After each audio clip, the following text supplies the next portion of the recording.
She's gone, monsieur. Now, are you quite ready? Yes. By the way, do you like poetry, Monsieur Chauvelin? That dim, delusive Pimpernel? No. I mean poetry. This other Eden, demi-paradise, this fortress built by nature for herself against infection and the hand of war, this happy breed of men, this little world, this precious stone set in the silver sea, this blessed plot, this earth, this realm, this England. I forget the rest. Irish party. Oh. Round muck. The firing squad. They're waiting. Will you come and see me die, monsieur? No, thank you, no. I shall remain here. I shall picture the scene in my own way. Oh, yes, of course. Yes, make it as horrible as possible.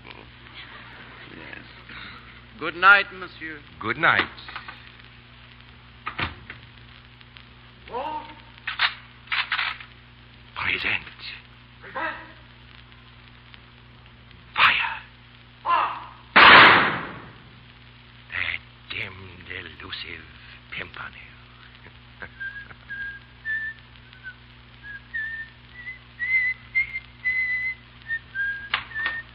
I'm so sorry, monsieur. Blakeney! Yes, you see, I've come back for my hat. It's such a cursed good hat, you know. You.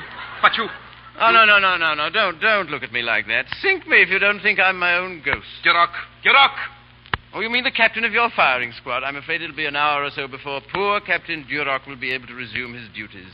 I regret that I struck him rather violently. Come in, gentlemen. This is my firing squad. Allow me to present Sir Andrew Fulks, Yes. Lord Hastings, Yes. Lord Belville, and all the rest of them. But, of course, you know all about them. Your firing squad? Yes, you see, those men you hired, excellent men, all of them, but oddly enough, they can't resist a drink of wine. Oh, they'll recover. It was just a mild drug, you know. But for the moment, they're all sleeping very soundly. And now, since the volley of shots has freed Lady Blakeney, I must make haste to join her. Good night. By heaven, Chauvelin. You know, I think a cooling off is what you need. Fulks, raise that trapdoor there. You'll find it very cool below, Monsieur Chauvelin, and you will have ample time to think things over.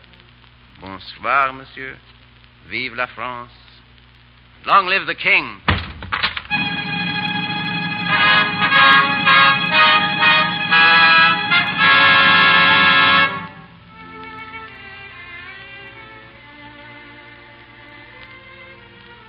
Percy, you're here. They told me.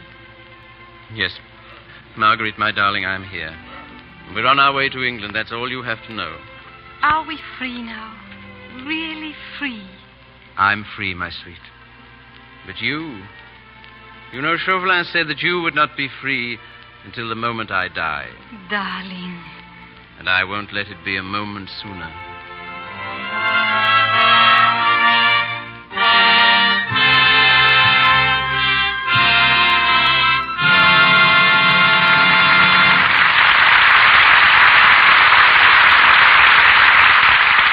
We take leave of the Scarlet Pimpernel.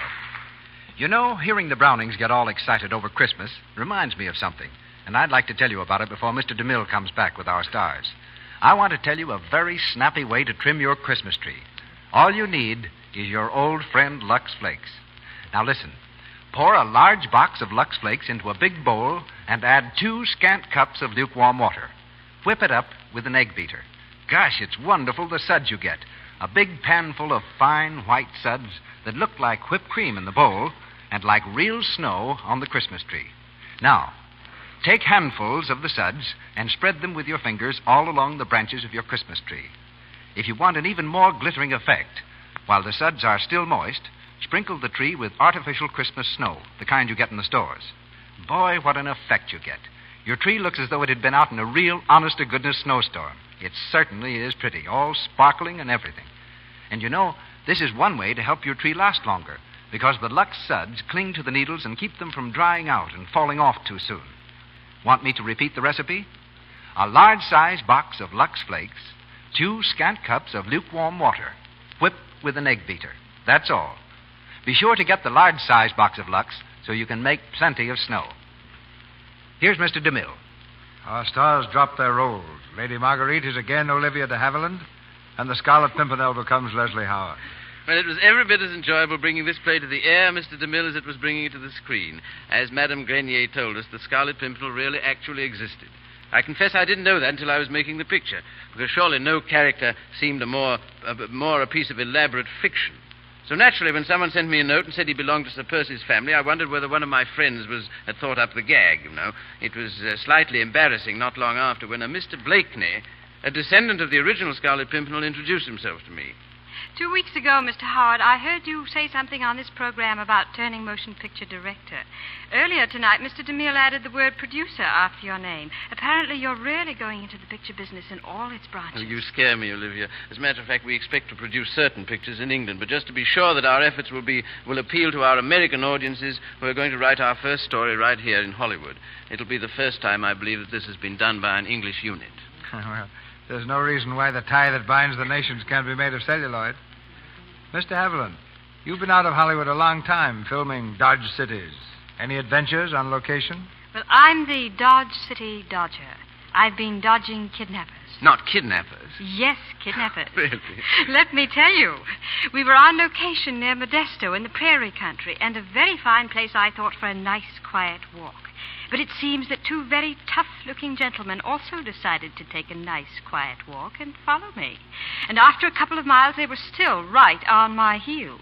There wasn't another soul around, and the only building in sight was a farmhouse. And when I made a dash for that, the 2 men dashed after me. I reached the farmhouse, found it was abandoned, and decided to face it out. I walked right up to the men, demanded what they wanted, and looked them straight in the eye. One of them took something out of his pocket. I didn't dare look. I was too sure it was a 6-shooter. Just as I was about to faint, the man poked it under my nose and said, "We sure would like your autograph, Mr. Havilland."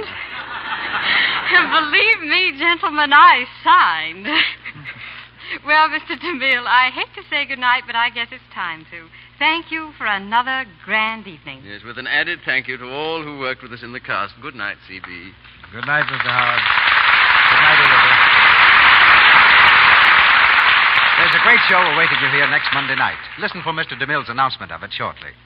Heard in the Scarlet Pimpernel were Dennis Green as Monsieur Chauvelin, Walter Kingsford as Sir Andrew Ffoulkes, Vernon Steele as Romney, Ramsay Hill as Armand St. Dieu, Reginald Sheffield as Count de Tournay, Eric Snowden as the Prince of Wales, Gerald Cornell as innkeeper, Keith Kenneth as Brinker, Lou Merrill as a barber, George Pembroke as Lord Hastings, John Toty as a voice, Dave Roberts as a guard, and Geraldine Peck, Ethel Sykes, Coral Colebrook, and Betty Sutter as ladies of the court.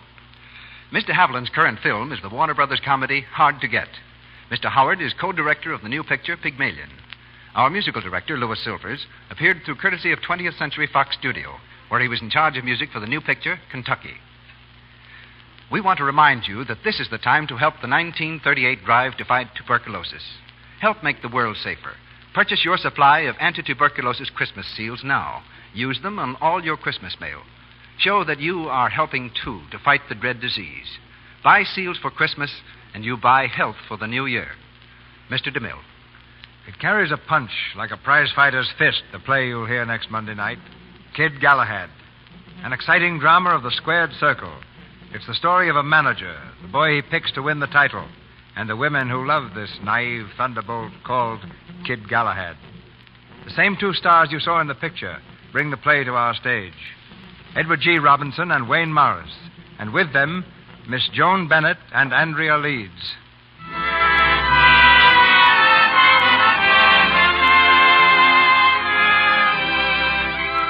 Our sponsors, the makers of Lux Flakes, join me in inviting you to be with us again next Monday night when the Lux Radio Theater presents Kid Galahad, starring Edward G. Robinson and Joan Bennett, with Wayne Morris and Andrea Leeds.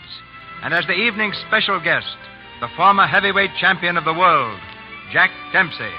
This is Cecil B. DeMille saying good night to you from Hollywood.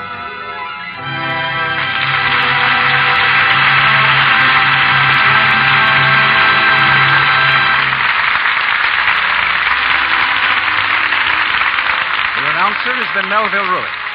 This is the Columbia Broadcasting System.